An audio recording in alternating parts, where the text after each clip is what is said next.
பாருங்க மக்களே, பிரியாணி எப்படி வந்திருக்குன்னு வெயிட் பண்ணுங்கள். அந்த சூடில் தெரியாது, நம்மளுக்கு ஆவி பறக்கும்.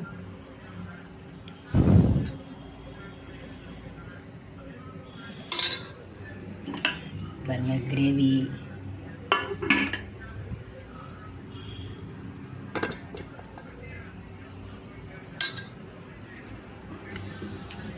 நம்ம கருணக்கிழங்கு போட்டு காரக்குழம்பு வைக்க போகிறோம்.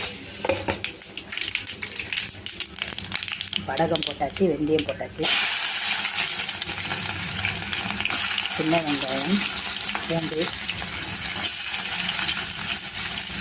பூண்டு எல்லாத்துக்குமே நிறைய சேர்த்துக்கோங்க, அவ்வளவும் நல்லது உடம்புக்கு.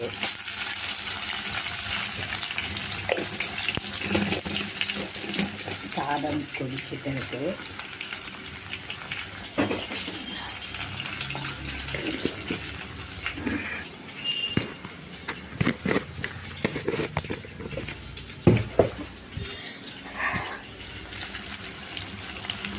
சாப்பாட்டிலே நம்ம முட்டையை வேக வச்சுட்டோம். இது பாருங்கள், புளி கரைச்சி வச்சுருக்கேன், தண்ணி மிளகாய் தூள், குழம்பு மிளகாய் தூள், தனியா பாருங்கள், மஞ்சள் தூள், இதிலே உப்பு எல்லாம் போட்டு கரைச்சி வச்சுருக்கேன். இதில் போட்டாலும் சரி, இந்த மாதிரி போட்டாலும் சரி, இப்படி செஞ்சு பண்ணிங்கன்னா ஒரு டேஸ்ட் இருக்கும், இப்படி பண்ணால் ஒரு டேஸ்ட் இருக்கும்.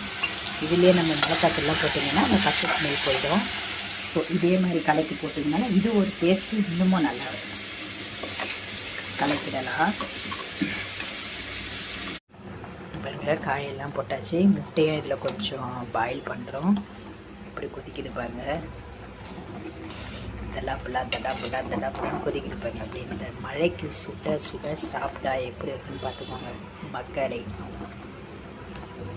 ஆம்லேட் போட்டு அப்பளம் பொரித்து சாப்பிட்டா செம்மையாக இருக்குங்க. கொஞ்சம் நல்லா திக்காக வரட்டும், காய் வேகணும்.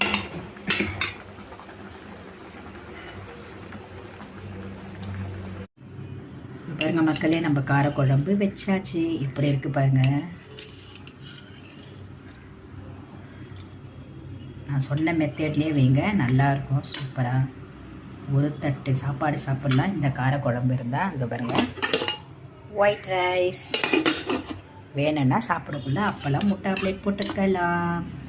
இதான் டுடே லஞ்ச் வீடியோ. இந்த வீடியோ பிடிச்சா லைக் பண்ணுங்கள், சப்ஸ்கிரைப் பண்ணுங்கள் மக்களே, மறந்துடாதீங்க. அப்போ தான் நான் அனுப்புகிற வீடியோ ஒவ்வொன்றும் உங்களுக்கு நோட்டிஃபிகேஷனில் வரும். தயவு செய்து சப்ஸ்கிரைப் பண்ணுங்கள். தேங்க்யூ.